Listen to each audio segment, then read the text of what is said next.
Hey, everybody, how you doing?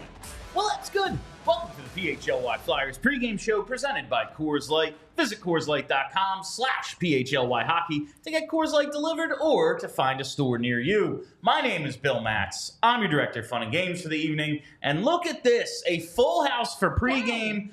I'm joined by not only Philadelphia's #1 hockey beat writer, Charlie O'Connor, but Broad Street Hockey's own Kelly Hinkle as well. What's up tonight, fam? Charlie, I missed you. It's been a while. I feel like I haven't seen you. We got to get the Stain voice. I know. It's been a while. I know, like, you joined virtually. Mm-hmm. I feel like we haven't done a show together in like a month. Yeah. It's only been about a week, probably. It's longer than that. No, with the because we started on the road, and then there's the days off, and then you're at the games when they're home. So it's been a little while. It has, and they've had a busy schedule. Like even this week tonight. Two back-to-backs. It's a busy schedule. They have 4 games from Monday through Sunday. Our 7-game schedule is from Monday through Sunday, so that means we only have one show that isn't a pre and post. So I just happen to be here for the pre and post because I'm not in DC. Luckily, you can be in as much contact with Charlie as I am simply by signing up to be a diehard at allphly.com. And right now, for a limited time, $48 for the year. You get all the PHLY diehard benefits for just $4 a month billed annually. Check it out. Do it right now. Allphly.com. Sign up to be a diehard. What a bargain. Limited edition, $48. Limited time, not limited. It's the same. Limited time. It's the same PHLY, but it's awesome. All right. Anyway, wanted to get that in early tonight. Of course. So after tonight, we'll do post game tonight. Thursday we're off. Friday we will air a pre-recorded mailbag. Tune in for that. People had a lot of questions. Yeah, they did. There were a ton. That's why we went into overtime and did it. Overtime. That's what I. Yeah. Saturday, Sunday, pre and post game. Will John Tortorella still be the coach? Okay. This weekend? Can I speak on this? No, yeah, that's why I wanted to. Yeah. Uh-oh. This strikes me as an extremely internet-driven conversation. Obviously. I do not think this is a conversation that is being had in the bowels of the Wells Fargo Center and the Flyers Training Center. And I just want to make that clear that I'm not getting any sense. Like, I've gotten far more questions than I think I thought I would, but I guess, like, it's Philadelphia, so of course. But, like, people making the comparison to Peter Laviolette in 2013 and being like, well, like, they fired him, so won't they fire Torts? There's a lot of differences. The number one difference being Ed Snyder ran that organization. Ed Snyder is not here anymore. He was the kind of guy who would have actually done something like that. Unfortunately, he is no longer with us. I don't think Danny Briere and Keith Jones are going to do that. I also think they believe in John Tortorella, and I'm not saying that it's impossible that they don't move away from him at some point. You know, if this year goes real bad, he only has 1 more year left on his contract. Maybe you figure something out. But the organization never viewed this as a, like, playoffs or bust year. They're not going to fire him out of anger that they're not going to make the playoffs when they themselves are not angry if they don't make the playoffs. So it's not really the making the playoffs thing for me. Like, whatever.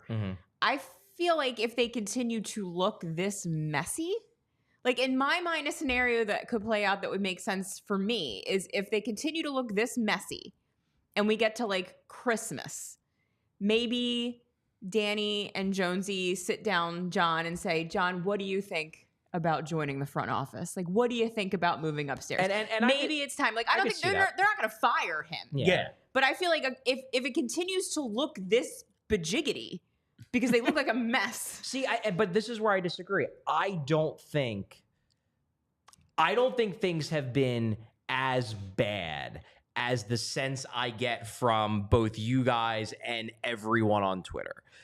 Because I think the big problem is that they just can't score. And the problem is that when a team can't score, that is the thing that gets everyone excited. When a goal is scored, that's what gets you excited. And if you don't have any reason to ever be excited, you then get angry at everything. Like, they're not losing 6-0. They're not getting blown out. They just can't buy a goal. 3-0 that happens. 3-0 in your home opener is embarrassing. It's a bummer. That's an embarrassment. No, you got embarrassed on home ice. I don't think it's an embarrassment.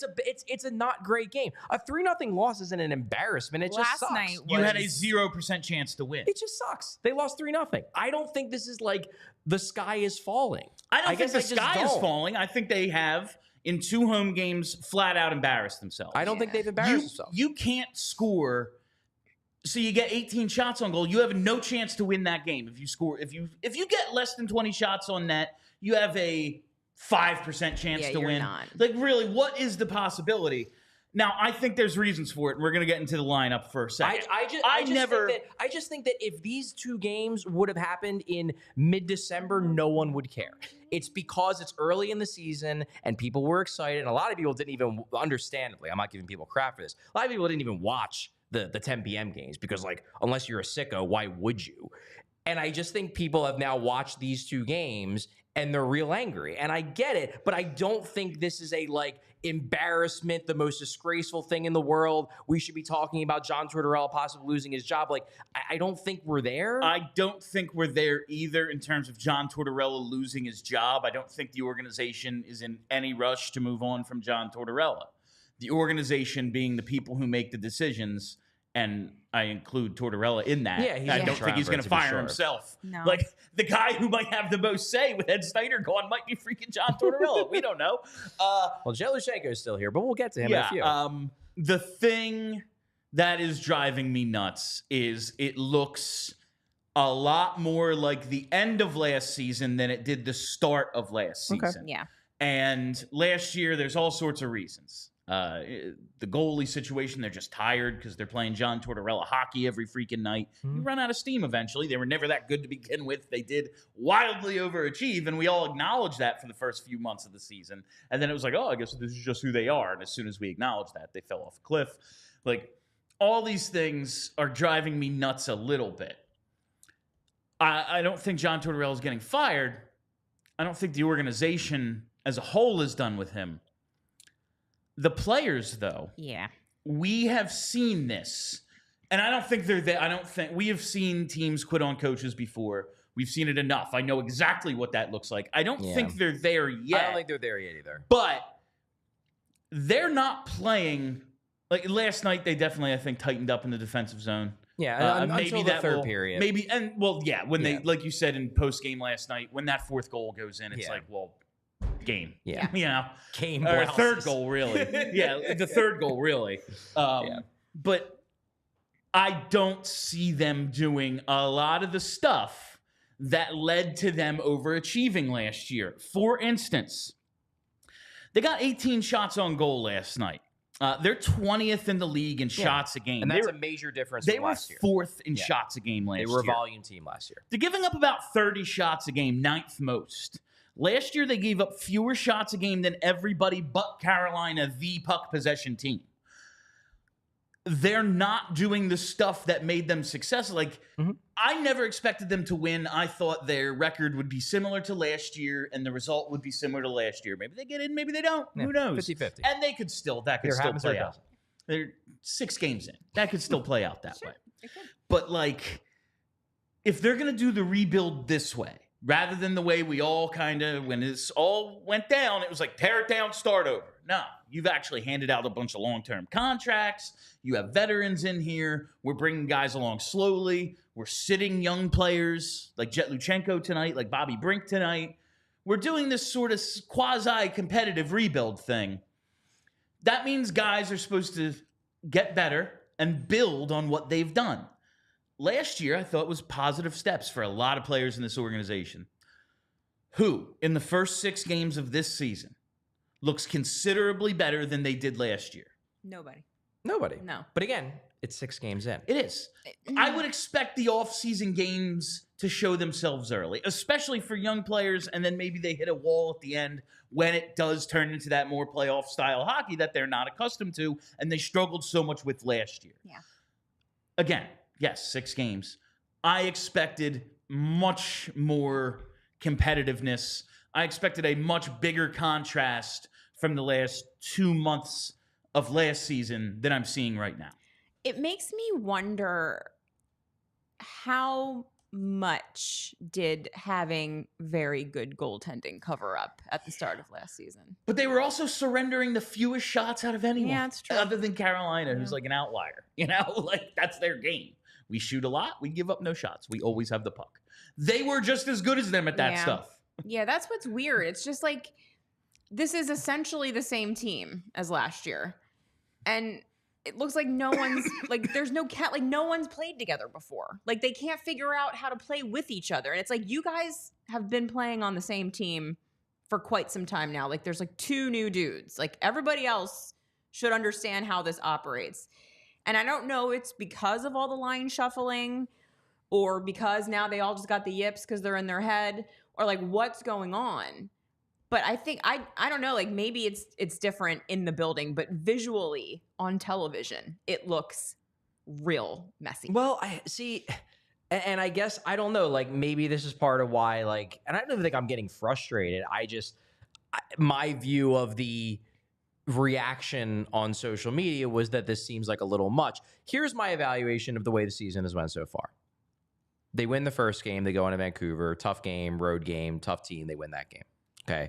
Calgary, really, really tough situation. You have travel that the other team hadn't played the night before, and Fedotov doesn't play well. Okay. You go into overtime against Connor McDavid. Solid. Okay. Ideally, you win that game. You don't blow the lead in the third period. But hey, you know what? It's Edmonton. It's Connor McDavid. Sure. So through 3 games, all right, you know what? No serious complaints here. You're 1-1-1. Game 4, Fedotov gives that game away. Goalie gives the game away. So through 4 games, I'm thinking to myself, they could have played a little bit better. I'd like to see a little bit more of 5-on-5. Need to clean up some things, but all right. These past 2 games, the primary problem in my eyes, I did not watch the home opener live, but I watched it in full later. And obviously I watched last night's game live. This just strikes me as the last 2 games being they can't buy a goal. And every team deals with 2-game stretches over the course of a season where you can't buy a goal. Now, if a 2-game stretch turns into a 6-game stretch or a 10-game stretch where they just can't score, sure. But to me, this frustration is mostly isolated to the last 2 games. And I'm not ready to panic over the last 2 games. I think it's already a drop. And I was willing, and listen, they could come out tonight, win 6-0, and then it's a whole new conversation. Mm-hmm. I don't expect that to happen, though. Oh, I mean, Ivan Fedotov's in goal, so I really don't expect them to win at 6-0. Well, if they're going to win tonight, 6-1. If they're going to win tonight, they're going to need to start buying some of those goals that they haven't been able to afford. Yeah. Now, I was willing to write off a weird start to the season to and then they come home. And actually, Vancouver's been on the East Coast about a week longer than the Flyers have. It's a weird start.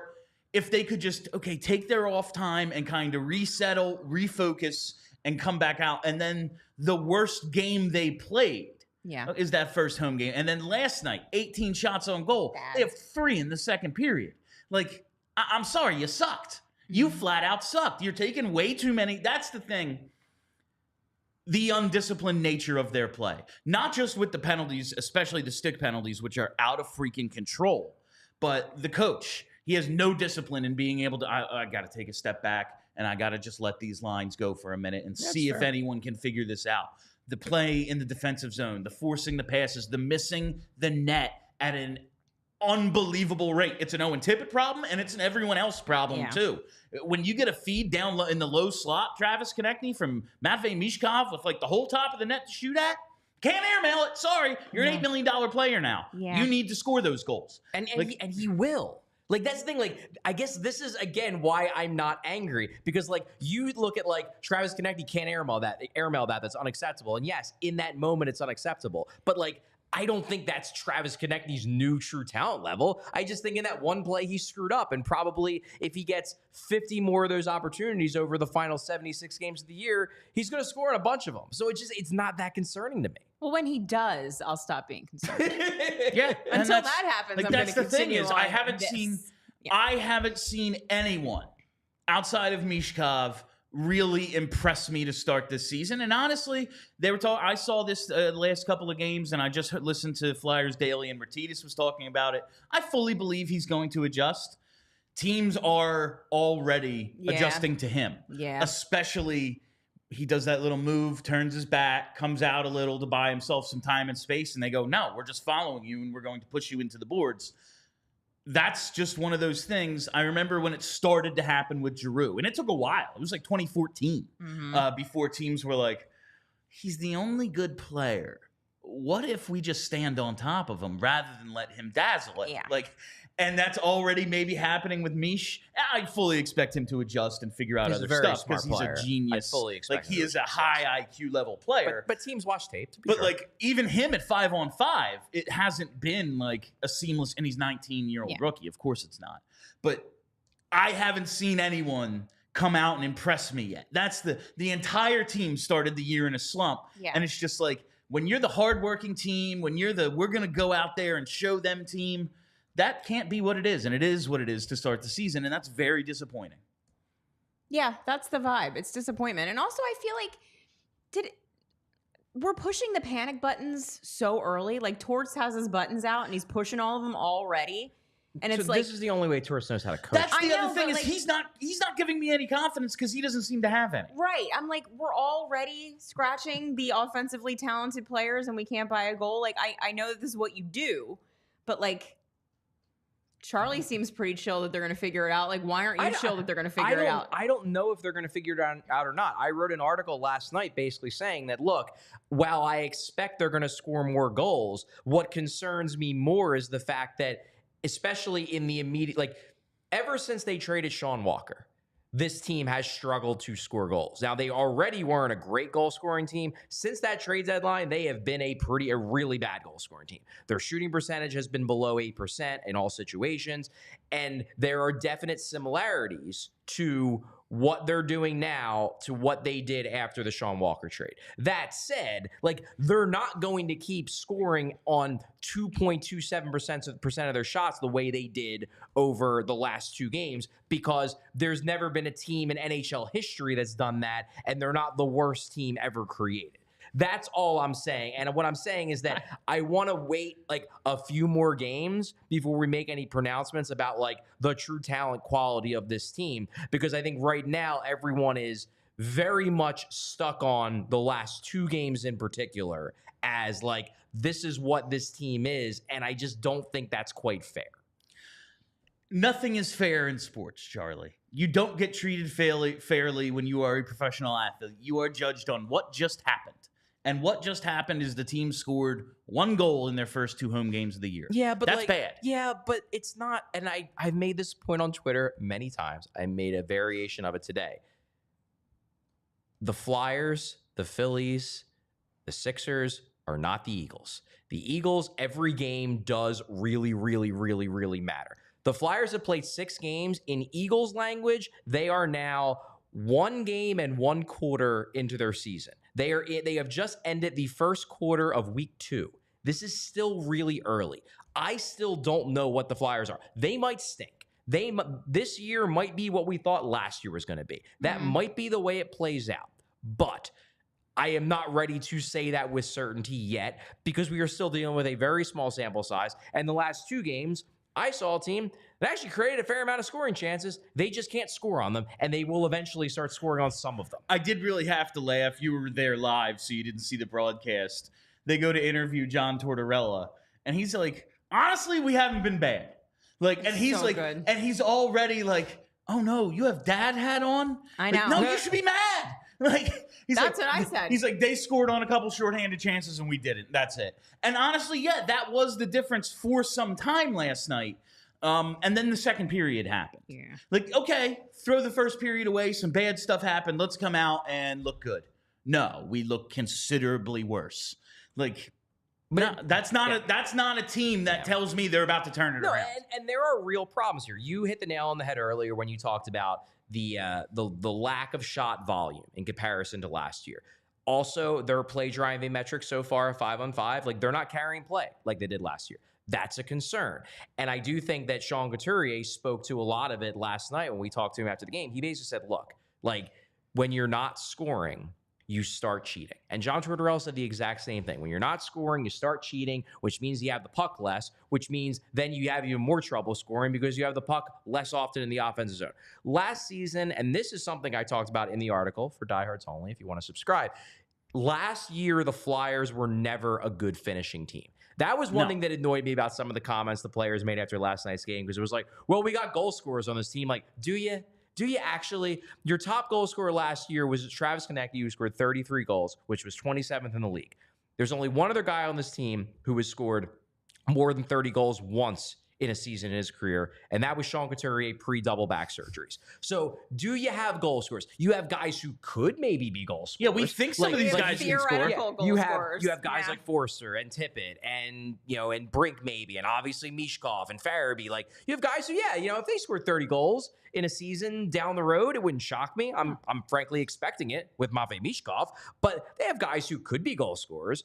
But right now, in the here and now, this is not a good finishing team. They are not good at finishing on their chances. What they were good at last year, and what allowed them to overcome that, is that they took a lot of shots. Yes. And they were able, if you're taking 40 shots, you're probably going to luck into 2 or 3 goals because it's just a lot of shots. Well, this year, they're not. And that's a problem. But I do think that problem is driven by the fact that they can't buy a goal, because what's happening is they can't buy a goal, so they're getting frustrated, which then means their structure falls off, which means they're not generating as many shots because they're taking abnormal risks because they can't buy a goal.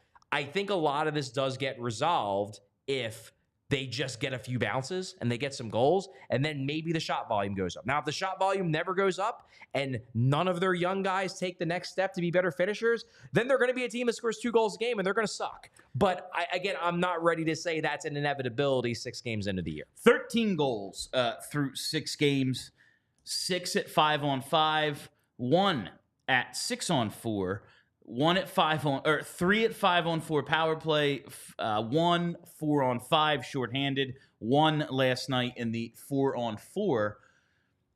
5-on-5, this team's just really struggling to create any sort of offense. And that just speaks to me like, oh yeah, well, on the power play or 4-on-4 like last night, when Mish has room, they can create offense. And when he's not out there and they don't have the extra guy, there won't be any offense. That's what it's looked like through 6 games. That's an improvement. Because last year they were worse. Yeah, with they have one guy who is good with time and space, and he has created some offense for them. That's and outside great. of that, they never score. But maybe that changes tonight. We only have a few minutes left, so I want to get to the lineup changes for tonight. So Tyson Forster, after his 1 game in the press box, comes in. Bobby Brink comes out. Let's start there. While I disagree with the shuffling of the young play, like, just let them play. Yeah. I don't care.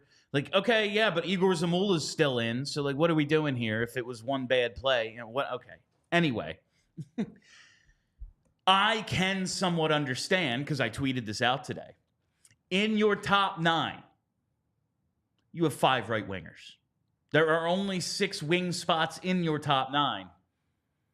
Someone's got to come out if they're going to. Maybe this is part of the bajiggity nature right now, is every winger that they have playing significant minutes is a right winger. Wasn't that the same last year too? Yes, except Michkov adds to that issue. Yeah, he wasn't here. And I guess you had Atkinson, but by the midpoint of the year, Atkinson played about as much as me in the second half. Like, you just have so many guys who are trying to do this thing, and the centers have not, to this point, shown as if they can really carry this thing either.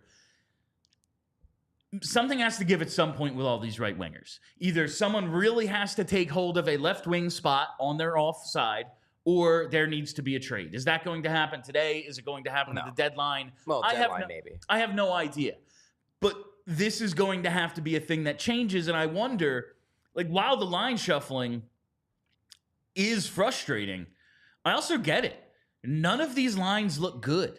I know, but like, I feel like Tortorella needs to, I think, inspire a little bit of confidence in these guys by letting them, by at least pretending that he has faith that they can figure it out.